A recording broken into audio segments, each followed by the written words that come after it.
Hello everyone, welcome to trade compass. जैसे मैंने कल लास्ट वीडियो में भी आपको बताया था कि Nifty, bank Nifty, broader market आज बहुत अच्छा बुलिश मूवमेंट दे सकता है। सेम उसी तरीके का मूवमेंट आया। जिस तरीके से हमारी ब्रह्मोस मिसाइल पाकिस्तान को चीरते हुए गई थी ना, उसी तरीके से आज निफ्टी ने भी अपने सारे रेजिस्टेंस चीरते हुए काफ़ी तगड़ी क्लोजिंग दी है। लगभग 4% का मूवमेंट आया आपका निफ्टी का।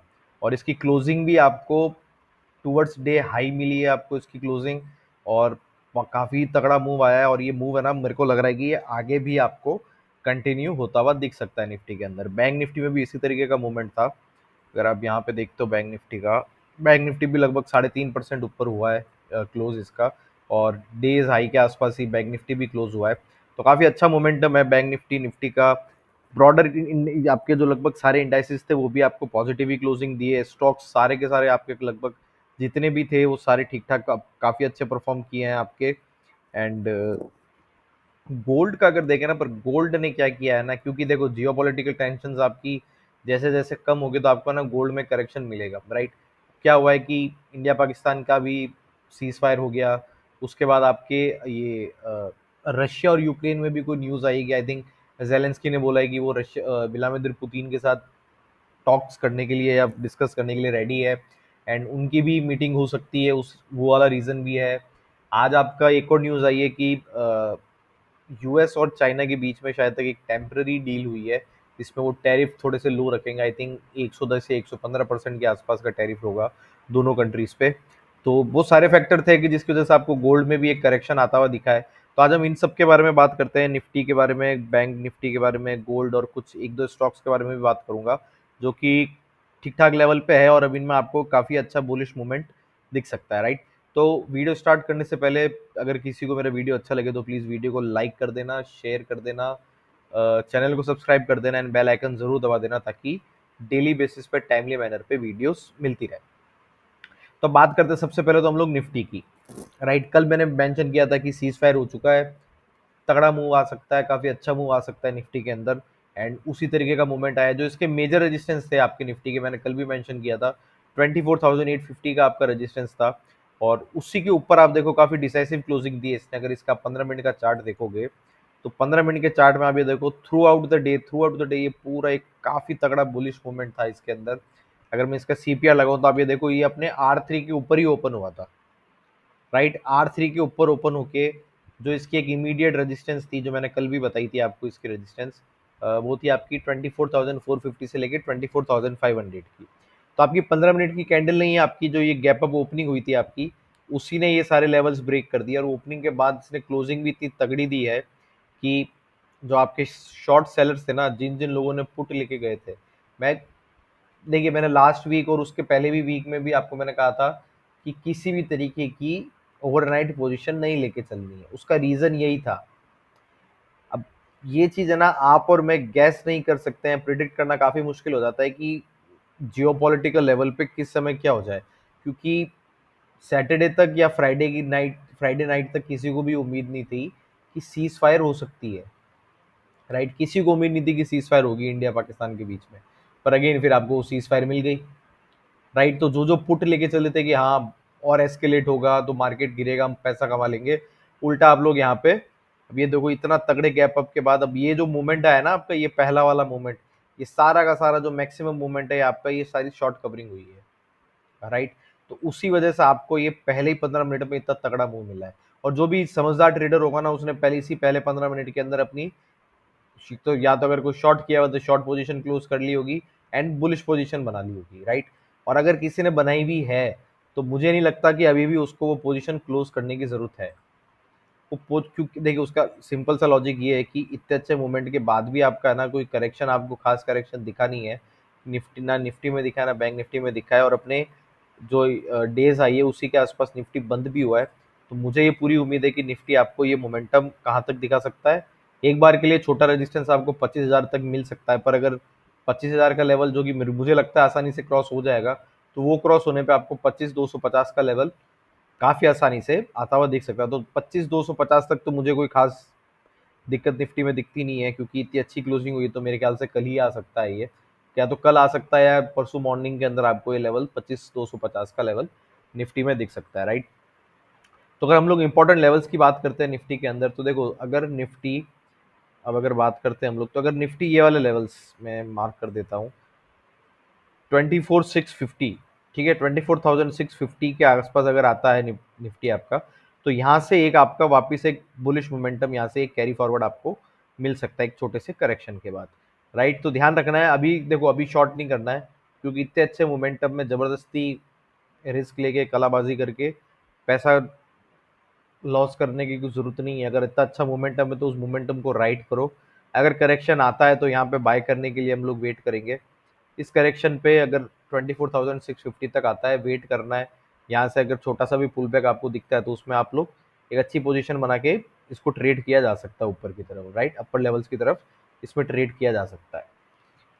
नीचे के लेवल्स अभी दूंगा नहीं, क्योंकि मुझे लगता नहीं है कि कोई खास करेक्शन आपको मिलेगा निफ्टी के अंदर। ऐसा कोई करेक्शन मुझे नहीं लगता कि एक दो दिनों में आपको मिलेगा कि आप इसमें देखिए, या तो अगर कुछ ऐसी कोई न्यूज़ आ जाए कि वापस से पाकिस्तान कुछ ऐसी हरकत कर दे कि जिसके बाद इंडिया को रिटेलिएट करना ही पड़े, और फिर काफ़ी अच्छा कुछ हो सकता है इंडिया की तरफ से, तो उस देखिए वो एक अकेला ऐसा सिनेरियो मेरे को लगता है कि जिसमें आपको थोड़ा बहुत करेक्शन मिल सकता है। नहीं तो जब तक कुछ ऐसी कोई न्यूज़ या इवेंट नहीं आता तब तक मुझे नहीं लगता कि खास बड़ा करेक्शन इसमें आएगा, एंड ये मोमेंटम कंटिन्यू आगे रह सकता है, राइट। तो 24,650 के आसपास अगर मार्केट आता है, 24,700 पे भी आता है, तो यहाँ पे आपको एक ठीक ठाक मोमेंटम के लिए ऊपर की तरफ आपको पोजीशन बना सकते हैं। अगर हम लोग बैंक निफ्टी की बात करते हैं, तो बैंक निफ्टी में भी देखिए यही हुआ था, गैप अप ओपनिंग हुई थी, रेजिस्टेंस के ऊपर क्लोजिंग दी इसने, एंड अगेन जो मैंने कल ट्रेंड लाइन बताई थी आपको, तो वहीं पे क्या है ना, इसने एक थोड़ा सा आपका छोटा सा कंसोलिडेशन कर दिया है, पर अगेन मोमेंटम काफ़ी स्ट्रांग है इसका, और 55,700 का लेवल ब्रीच होते ही आपको वो बैंक निफ्टी के जो भी ऑल टाइम हाइस के लेवल्स थे बैंक निफ्टी में, वो आते हुए दिख सकते हैं। 55,950 से लेके 56,000 तक बैंक निफ्टी आपको कल या फिर परसों सुबह तक आपको बैंक निफ्टी भी दिख सकता है, राइट। अगेन बैंक निफ्टी के अंदर भी कोई भी लोअर लेवल्स में नहीं दूंगा, नीचे की तरफ लेवल्स मुझे कोई लगते नहीं है, पर देखिए अगर 55,000 के आसपास बैंक निफ्टी आता है, तो 55,000 के आसपास बैंक निफ्टी आने पे एक ठीक ठाक आपको ऊपर की तरफ यहाँ से सपोर्ट लेके लेवल्स मिल सकते हैं। तो 55,000 आपका पहला सपोर्ट रहेगा, यहाँ पे अगर आता है तो यहाँ पे हम लोग ऊपर की तरफ बाइंग अपॉर्चुनिटी का वेट करेंगे, और उस हिसाब से हम लोग हमारा ट्रेड प्लान बैंक निफ्टी में भी करेंगे। तो काफी सिंपल स्ट्रेटेजी है, छोटा सा करेक्शन आए तो खरीदने की सोचनी चाहिए। तो मतलब ये सिर्फ एक मेरा एनालिसिस है, सिंपल टेक्निकल एनालिसिस है, एंड कोई रिकमेंडेशन नहीं है मेरी तरफ से। और अगर आप बात करते हैं हम लोग एल एन टी की, देखिए एल एन टी का लास्ट वीडियो में मैंने कहा था कि अगर एल एन टी आपका ये वाला लेवल 3,527 का लेवल अगर क्रॉस करता है, आधे घंटे की या फिर 15 मिनट की क्लोजिंग आपको मिलती है इसके अंदर, तो एक ठीक ठाक आपको ऊपर की तरफ लेवल इसमें एल एन टी में आने वाले दिनों में मिल सकते हैं। पहले 15 मिनट में सारे लेवल्स आपके ब्रेक हो गए, कितनी अच्छी गैप है ओपनिंग के साथ, तो यहाँ पे पोजीशन बनाई जा सकती थी। देखिए अब होता क्या है ना कि इस तरीके के ट्रेड है ना 80% ट्रेडर्स आपके मिस कर देते हैं, क्योंकि वो लोग क्या करते हैं ना, वो लोग हमेशा वेट करते हैं कि यार ये थोड़ा और नीचे आएगा, ये इतना बड़ा गैप अप हो चुका है, अब कितना गैप अप कितना हो, लगभग आपका 4% का मूव आया था ये, राइट। तो क्या अब ये 4% का मूव हो चुका है, अब मैं इसको थोड़ा नीचे आएगा तब वेट करूंगा, पर होता ही है ना कि नीचे आता नहीं है, ये आपका ब्रेक अवे गैप बन जाता है, और वो ब्रेक अवे गैप फिर आपका काफी लंबा चलता है, राइट। तो 80% ट्रेडर्स ने ट्रेड मिस किया होगा। टेक्निकली आपको यहाँ पे पोजीशन बना लेनी थी, क्योंकि अगर आप यहाँ पे देखोगे इसको, राइट, अगर मैं आपको इसका जो मैंने आपको रेजिस्टेंस बताया था वो भी मैं अगर आपको आर्ली चार्ट पे इसका दिखाता हूँ, तो आर्ली चार्ट पे भी देखोगे काफी डिसाइसिव इसकी क्लोजिंग थी, राइट। ऐसा नहीं था कि ये ठीक ठाक तुक्के में कुछ बंद हुआ है, काफी डिसाइसिव क्लोजिंग थी। तो मैं तो कहूँ किसी ने अगर यहाँ पे भी इस ब्रेकआउट पे भी बाय नहीं किया है, तो उसको कम से कम यहाँ पे तो उसको बाय करना ही चाहिए था। क्यों? क्योंकि देखिए रेजिस्टेंस का ब्रेकआउट हुआ, उसके बाद में उसने यहाँ का रीटेस्ट भी किया इसको, तो यहाँ पे तो आपकी एक बाइंग पोजीशन होनी ही चाहिए थी, राइट।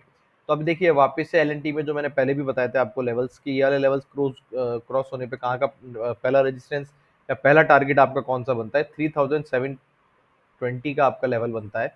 तो पहला रेजिस्टेंस अब एल के लिए मेरे को ये दिखता है। अगर मैं बात करूं आपको, एक स्टॉक और है, मारुति की बात करते हैं।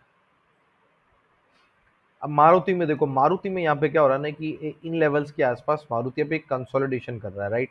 इसमें मुझे लगता है कि अक्यूमुलेशन हो रहा है मारुति के अंदर, और अगर मारुति 12,725 का लेवल अगर क्रॉस करता है, तो फिर मारुति में आपको ऊपर की तरफ ठीक ठाक लेवल्स मिल सकते हैं। पहला रेजिस्टेंस आपका अगेन वही रहेगा जो कि आपका साइकोलॉजिकल लेवल रहेगा 13,000 का। तो 12,725 का लेवल क्रॉस होने के बाद आपको 13,000 का लेवल एक पहला रेजिस्टेंस मिल सकता है, या इसको पहले टारगेट की तरह भी ले सकते हैं। एंड फिर उसके बाद का मूवमेंट जो भी आता है उसके बारे में अगर हम लोग आगे बात करेंगे। अगर ये पहला टारगेट अचीव हो जाए, उसके बाद फिर बाकी टारगेट के बारे में बात करेंगे। अब बात करते हैं गोल्ड की। गोल्ड में देखो, अब देखिए, एक हफ्ते पहले तो क्या लग रहा था ना कि दुनिया में पता नहीं क्या हो रहा है, कुछ सही नहीं है। उस हिसाब से आपका गोल्ड के प्राइसेस भी आपको यहाँ पे बढ़ते हुए दिख रहे थे, पर जैसे सीज फायर की न्यूज़ आई है और उसके बाद बाकी आपके जो मैंने पहले भी डिस्कस किए थे जियोपॉलिटिकल रीजंस, तो वो भी आपके सही हो रहे हैं। ट्रेड डील भी आपके, अब देखिए, यूएस चाइना के बीच में भी टेम्पररी एक होल्ड हुआ है, और उसमें आपको दोनों कंट्रीज एक दूसरे पे थोड़ा उन्होंने टैरिफ कम किया, जो कि लगभग 110-115% के आसपास किया है। पहले 140% था, राइट? तो उसको उन्होंने 115-110% के आसपास किया है। तो उसके हिसाब से भी आपको ना ये इफेक्ट आपको गोल्ड में आता हुआ दिख रहा है। एंड अगेन, अब गोल्ड में जो आपका नेक्स्ट सपोर्ट लेवल आता है और मेजर सपोर्ट लेवल जो आपका गोल्ड में आता है, वो आपका है 3,194 का, राइट?